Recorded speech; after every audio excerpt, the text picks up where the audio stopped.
Hey everybody, welcome back to the Hemi swap. What we're going to talk about today is the Long Range America auxiliary fuel tank. I didn't plan on making a video on this, but there was a few things that I think you should know if you decide to do this. First of all, I don't think the directions are very specific. I'm sure the guys that do this every day, it's not a big deal for them. I had to go on YouTube and look for some videos, and the ones that I found didn't show what I was looking for exactly. So I just wanted to go over a few things, and while I was at it, I don't think people realize how involved this is. The engine swap, the Hemi swap, is not a big deal, especially since we have a Hemi swap kit. That's not the issue. The issue is that while the Jeep is apart, we've decided to do all these other projects so that later on down the road, we're not taking stuff apart again. It's already apart. We have access to everything, so we've decided insulation, bed line, a lot of the cross members, rust repair or rust prevention. I didn't have any rot through, but we had surface rust all over the frame, surface rust on the bottom of the floorboards. We have access to wiring. I rewired the entire Jeep. I put a new body harness in. I put a new chassis harness in. So we're trying to eliminate all of the electrical problems we had. The factory original fuel tank cradle rusted out because we live in Illinois. Rex had this Jeep in Illinois for 5 winters, I think, and it rusted out. So I had to get a new fuel tank cradle. I drilled extra holes in it. We used seam sealer. We bed lined it, and that's one of those things. I bought this bed liner to bed line that, and then I thought, well, I don't want to waste it, so we ended up doing everything else that we could bed line. One of the other things too is it's a 15-year-old fuel pump in that tank, and I would be stupid to put it back in with that 15-year-old fuel pump back in there. So even though it works, and it works fine, and it could work for however many longer years, we spent the money. I think it was like $400 from Jeep, put a factory OEM fuel pump back in there so that we don't have any problems later on. Yes, this project has spiraled down the rabbit hole, but it's going to be killer when it's done. Everything should be brand new. He shouldn't have any issues. It shouldn't be hot in the interior. It should run great. Yeah, it's probably going to get single-digit mileage, but he's got an additional 16-gallon fuel tank. So let me show you what I'm talking about as how involved this is, and then I will start talking to you about this Long Range America auxiliary fuel tank. So as you can see here, this is where we're at with the Jeep, and I have my son's other car here while I'm working on that too. This is part of the auxiliary tank kit, which I'll go over in a little bit. So we have the Hemi, obviously, and we went over that in earlier episodes and have the accessories on. That's the Edelbrock intake. This is another project that has been going on because the Jeep had surface rust all over the place. This cross member had to be modified. I had to open these holes up because the trans cross member actually gets moved a little bit. I had to open the holes on the back side, and after I used the POR, rust preventative, on them, I decided, well, I might as well bed line them because I had a lot of the skid plates underneath bed lined, and it's extra protection. And while I was there, I found out that the insides of these are the Modern Warfare 3 rock rails from Jeep. The insides of the rock rails were rusted out, so I had to knock all the rust out of that. These were starting to rust. They were powder coated from Jeep. I went ahead and bed lined that. This is my table of fasteners that I'm still in need of on the project. All this over here goes with the long range fuel tank kit. You can see the tank down there, and the interior has all been dynamatted. And on top of the dynamat in the firewall in the hump here is the Dyna liner.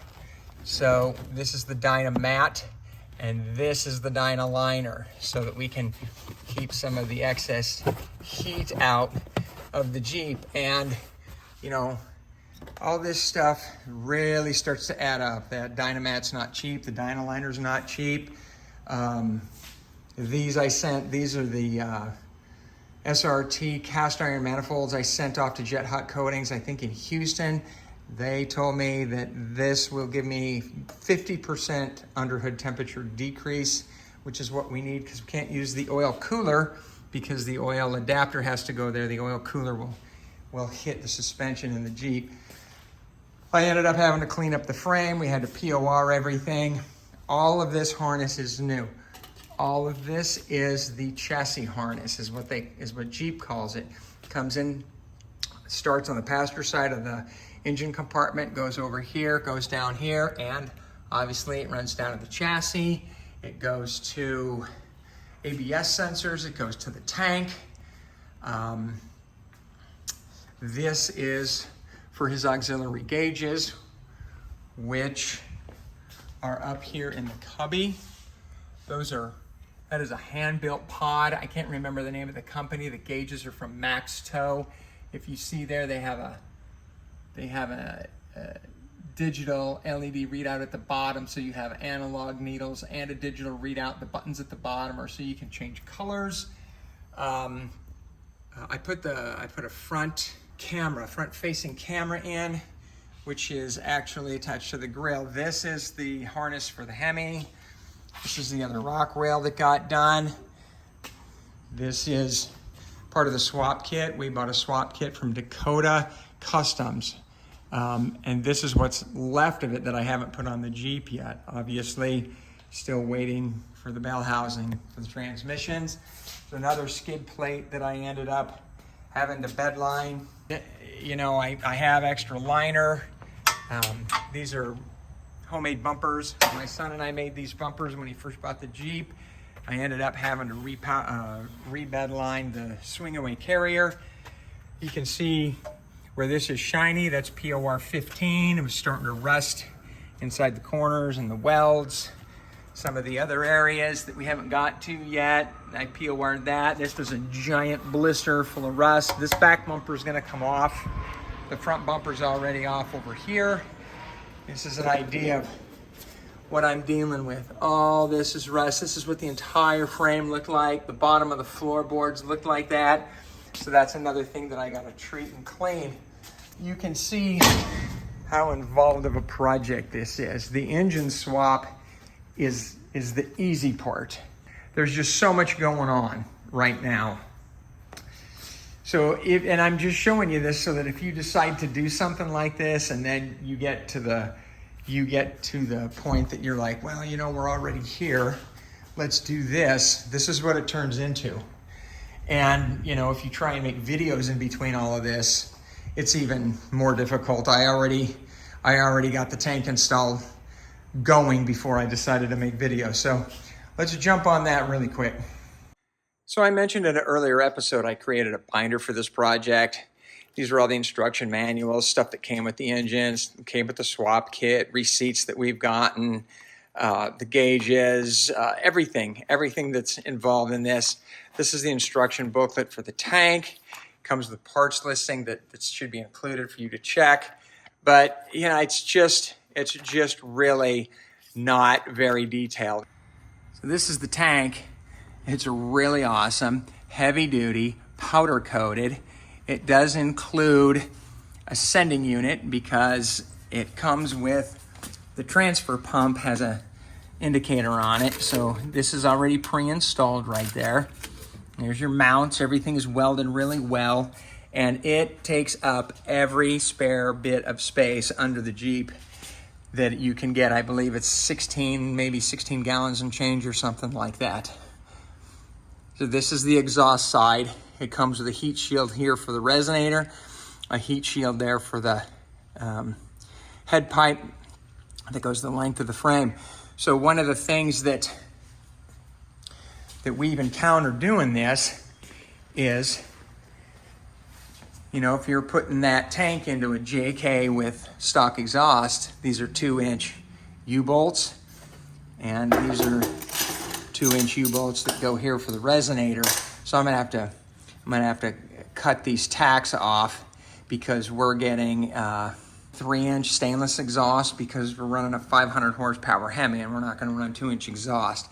And then I have to make everything from the resonator forward because we got to run cats. My son lives in California. He's got to pass emissions.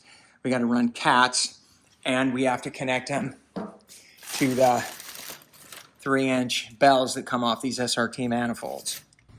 So this is the rest of the hardware that comes with the kit. You got your bolts that hold the tank. This is a crush sleeve for the thick portion of the frame. You got wiring, you got some more fittings, you got your terminals for your switch and your pump. Here's your fuse holder, the terminals, all of your clamps. This goes between the main auxiliary tank here to the fill valve. This is your pump. This is your switch. This is a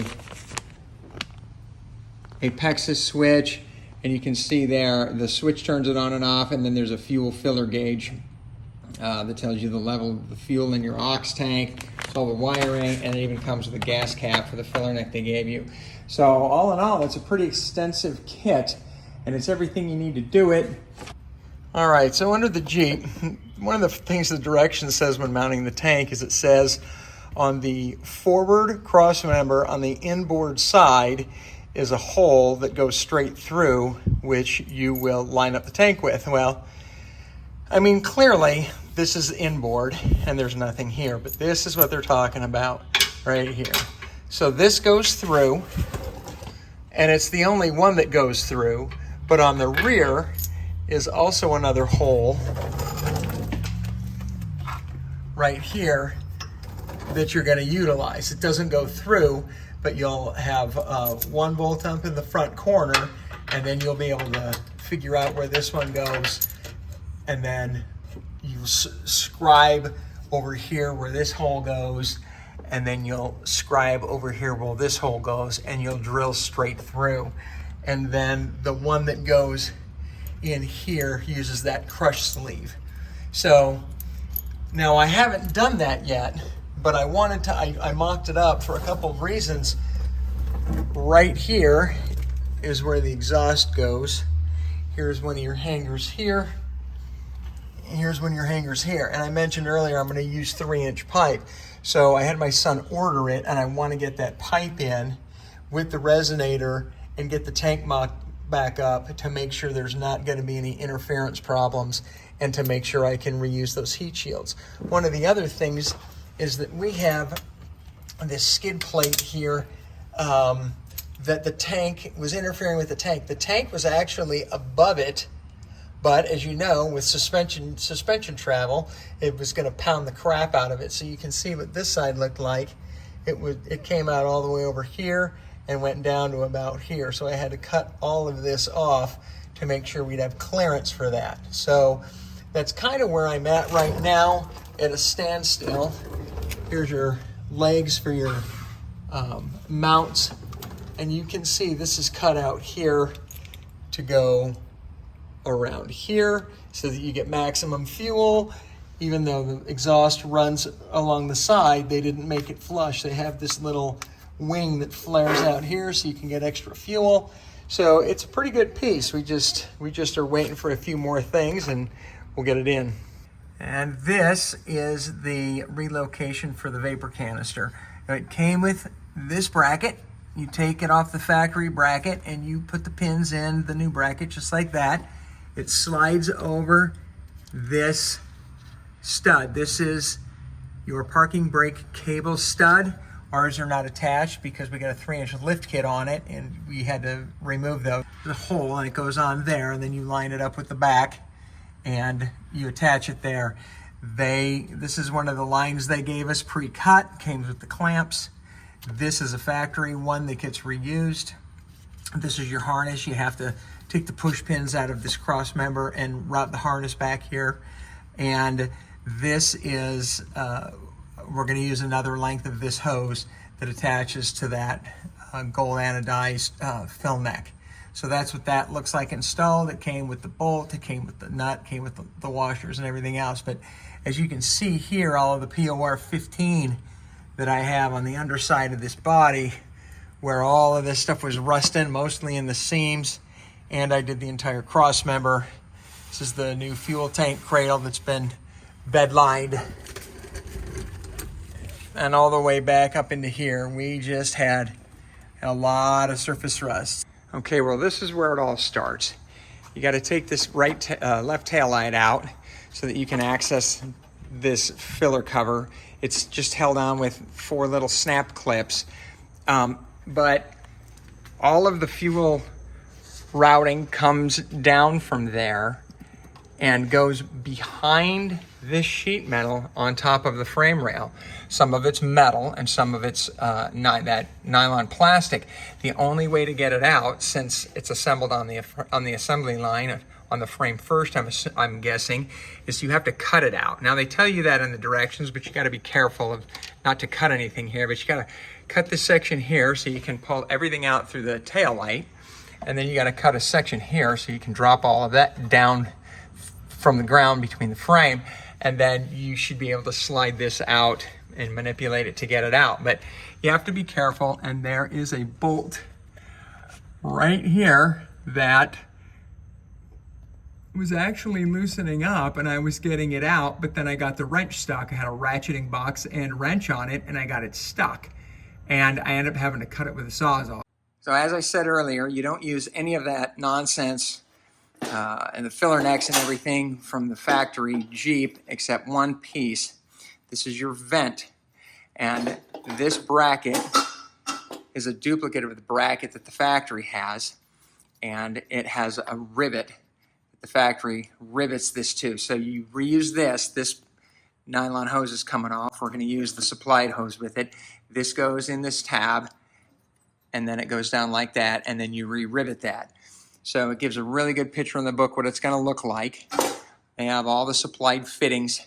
All of these hoses are cut to length. So when it says use the 53-inch hose or the 44-inch hose or the 24-inch hose, you'll know what that is. And so that you can get all of this stuff back in the Jeep, since you had to cut it out, you have your filler neck,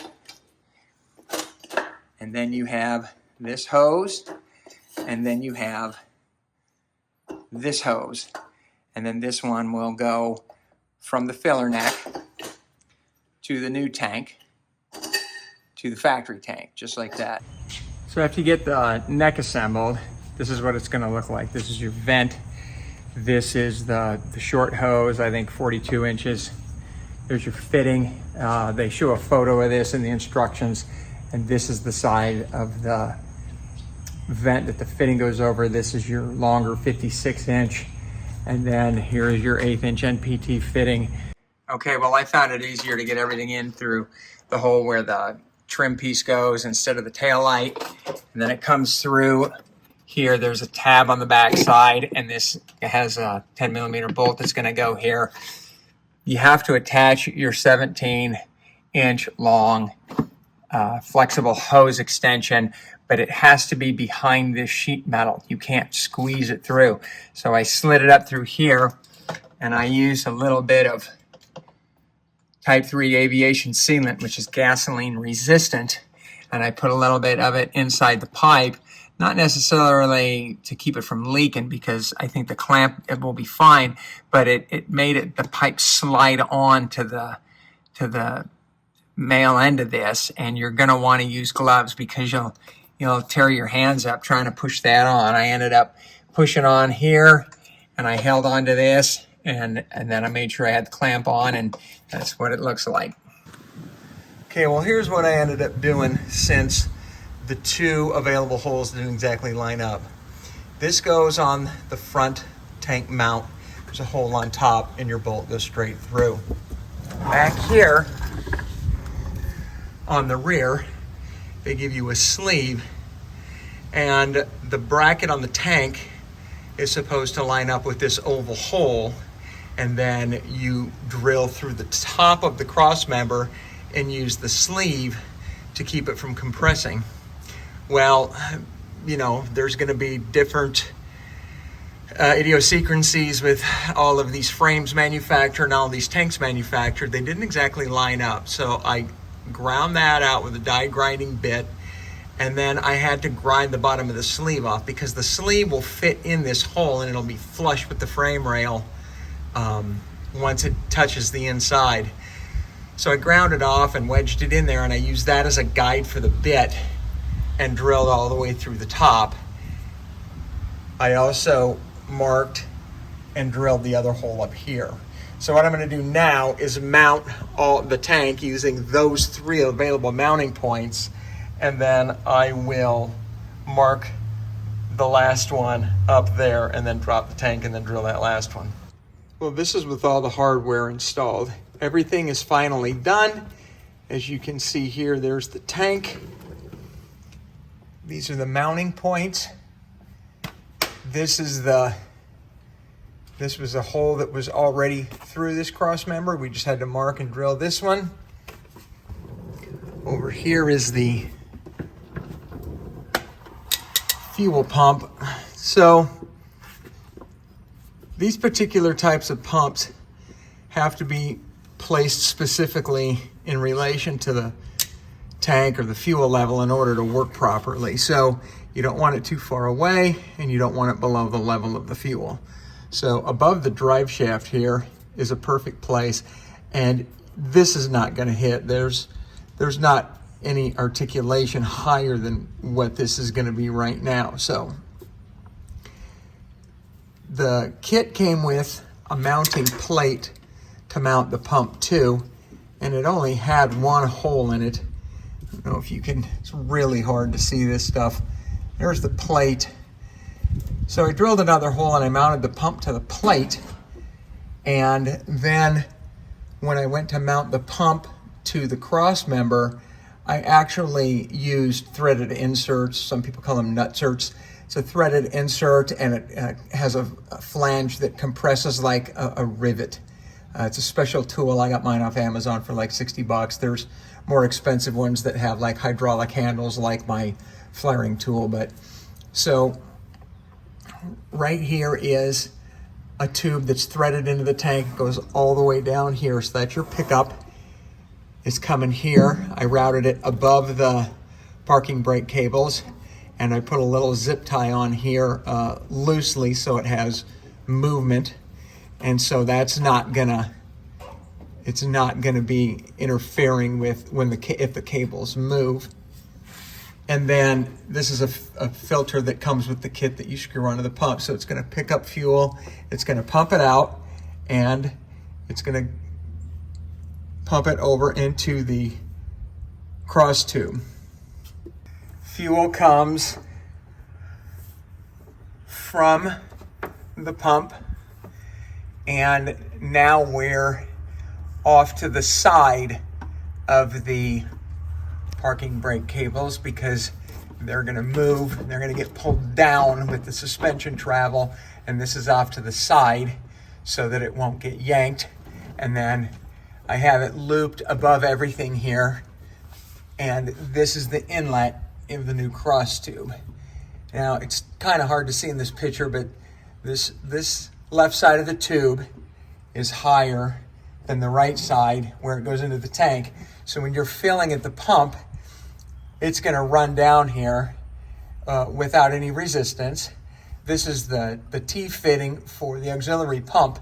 And yeah, you're going to get some fuel into your auxiliary pump while you're filling at the tank, but at the rate of flow of the fuel coming out of the pump, it's going to skip over this. A lot of fuel is going to skip right over that and into your main tank. So the way this is designed is if you overfill your main tank and it starts backing up here, then it flows into the auxiliary tank, which is how you fill your auxiliary tank at the pump. You just keep pumping until the handle clicks off because it's going to back up in here and then fill in here. The same is true for when you transfer pump with the switch in the dash and your little transfer pump.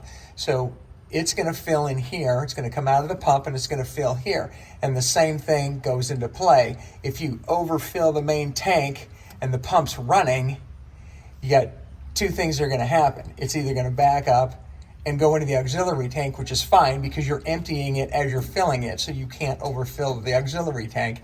And or the pump has I think it's a 2-minute shutoff, and it'll click off. So ground wire here. This is this yellow and red wire go together. That's switched power. I have it so that you can't run the pump unless the ignition's on, and that's for, you know, specific reasons. Basically, my kid drives around with the doors and the top off all the time. You park it somewhere, if somebody goes in there messing with stuff and pushes the button, it's not going to run the pump or, you know, run the battery down or, you know, whatever. You just don't want it on. You don't want it on 12 volt hot all the time. And this is the wire that goes to the switch on the dash. So I just ran a grommet. It's way over here. I ran a grommet under the seat and came up under the carpet and then ran it up the left side of the interior on the wiring harness and zip tied it. So these are your vent lines here that come from the fill neck to your charcoal canister.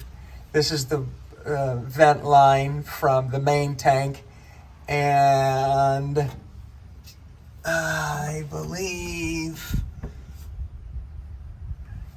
yeah, your auxiliary tank has a vent line right over here. So that's it.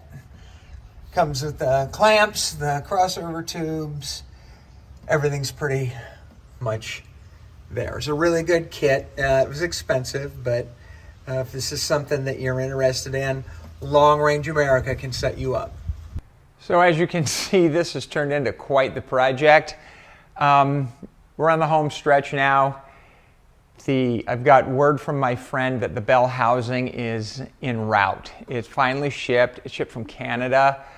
The good thing is that it shipped. The bad thing is that if they shipped it to the warehouse where then they ship it to his store, the warehouse is on strike, part of the UAW thing that's going on in the country. But he said if they shipped it straight, UPS or FedEx or whatever, straight to his dealership, he should have it in about a week, and that's good news because I have right now have officially run out of extra things to do here. We got the seats installed. There's a video on that that's out. We got the tank installed that I just showed you. I've got the gauges installed. I've got the switches for the heat seaters installed, the switch for the pump installed. I've got new inner fender wells that I have got to fit with the Falcon shocks.